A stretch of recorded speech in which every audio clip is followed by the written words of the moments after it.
Estamos de volta no nosso segundo bloco do Movimento Contrário de hoje. Estou aqui com o Júlio Coutinho, que é um residente do CTDQ-PCJ. Ele está com 6 meses em termos de tempo de tratamento lá. Daqui a uns 3 a 6 meses ele está voltando para sua casa, para a sociedade.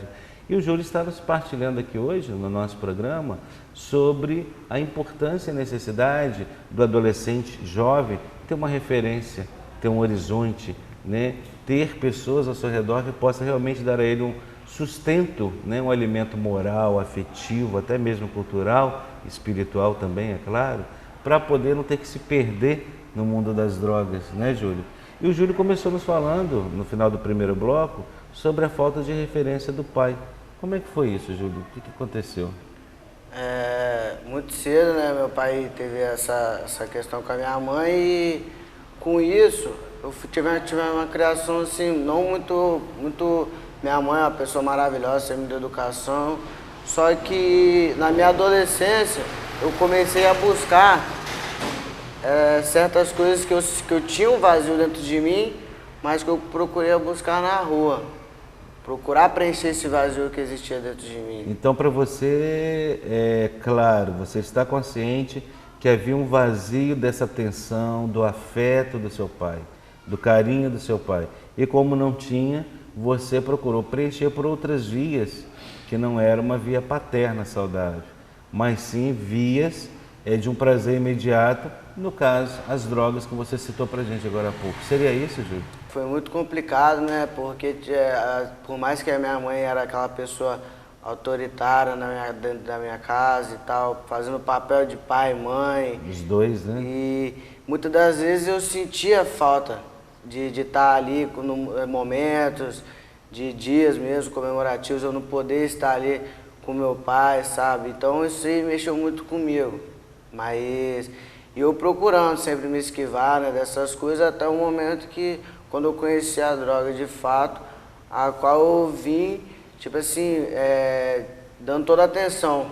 Comecei e era aquilo ali, porque aquilo ali aquilo satisfazia o meu prazer, que era momentâneo, mas valia, pra mim valia. Valia para o prazer momentâneo. Exatamente. Né? E como que você tinha essa consciência naquele momento que você vivia o prazer momentâneo inconsequente, né? Você tinha a consciência que era pela falta do pai ou não? Agora que você está em tratamento, está tendo essa consciência? Não, acho que eu não tinha não, Silvestre. Acho que eu não tinha não, até porque hoje, tendo o que eu aprendo lá na comunidade, eu acho que me ajudou bastante a compreender, colocar as coisas no lugar, saber compreender muitas coisas que eu vejo hoje, que foi, às vezes eu acredito que foi preciso eu passar por esse processo, sabe? Para mim ter um entendimento melhor sobre o que eu passei, o que me levou, sabe?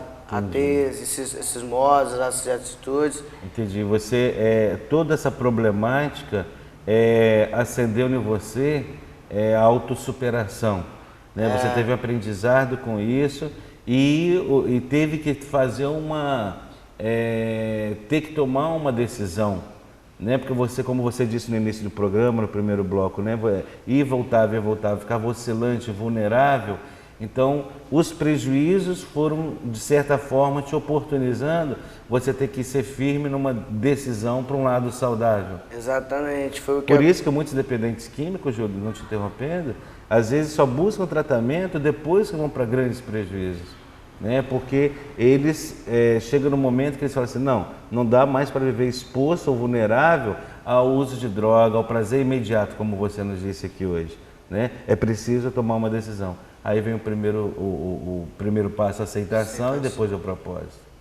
Exatamente, foi como o senhor falou, pegando esse gancho aí, eu me vendo na minha idade, porque quando veio essa oportunidade de eu estar indo para a comunidade, eu me senti numa situação muito complicada, muito difícil, pela minha idade e por eu passar por esse processo todo. E hoje eu falo que talvez eu teria todos os motivos para não estar passando por uma situação dessa, mas as situações que eu vivi na minha adicção me deram esse poder de decisão, de tomar uma decisão, de eu ver o melhor para mim na idade que eu estou agora no momento. Então, Júlio, é algo muito interessante e acredito que deve ter sido muito assustador para você, né, cair de paraquedas numa comunidade no qual era a primeira vez que você se internava e, além de ser a primeira vez, numa comunidade onde todos tinham mais idade que você, tinha seus 30, 40, 50 anos de idade e, de repente, você lá com 20 anos, com uma outra cabeça, né, com os hormônios bem mais aflorados do que os outros, com uma linguagem muito própria da sua idade, né? É muito como você chamar de velho, né? E de repente, como é que foi isso para você? Porque você foi com os prejuízos, né? Você teve os prejuízos, as consequências do seu buscar o prazer imediato nas drogas. E aí, como é que você se sentiu? Para mim, no começo foi muito complicado, né? Estar ali, né, com pessoas com a qual eu não conhecia, né? Mas saber que eu ia ter que vivenciar esses momentos ali com elas, então eu procurei, né, da melhor forma, procurar se identificar, né, criar esse tinha laço. Tinha diferente de idade, mas tinha aquilo que se identificava também, né? Exatamente. Então, criar esse laço assim de comunidade, de união, né, para procurar viver da qual forma eu queria. Buscava e para mim era difícil porque ainda não tinha essa aceitação, né, essa questão, mas foi coisas no início. Mas foi coisas que durante o tempo eu fui absorvendo, fui adquirindo essa questão, porque ali eu via o bem que era estar procurando uma recuperação, uma nova forma de viver, a qual eu não tinha experimentado ainda, não tinha nenhum registro desse, sabe? Por a minha adicção ter começado muito cedo, então eu não sabia o que era o novo. Então hoje eu agradeço muito, sabe, de estar com aquelas pessoas ali, porque elas também muito me ajudaram. Ensinaram muitas coisas ali, muitas histórias de vida, muitos relatos contados ali que me ajudaram, fortificaram a minha base no meu crescimento. Então assumir o primeiro passo, fazer o primeiro passo, que é admissão, aceitação. Quer dizer, você se assustou, caiu de paraquedas, pessoas muito diferentes de você em termos de idade, de mentalidade, de linguagem, mas é muito rico e muito interessante o que o Júlio está nos trazendo aqui. Você se abriu, né, para aprender com a experiência delas, para usar a experiência delas como uma reflexão para você mesmo, né? Exatamente. E isso é muito importante, muito interessante num processo de recuperação. E o que o Júlio está nos trazendo aqui hoje prova que numa comunidade terapêutica as diferenças de idade, diferenças de mentalidade, isso não é relevante, não impede ninguém de se introduzir nela e se tratar nela juntamente com o outro. Por quê? Porque o que vai unir todos vocês é o mesmo propósito, que é a recuperação.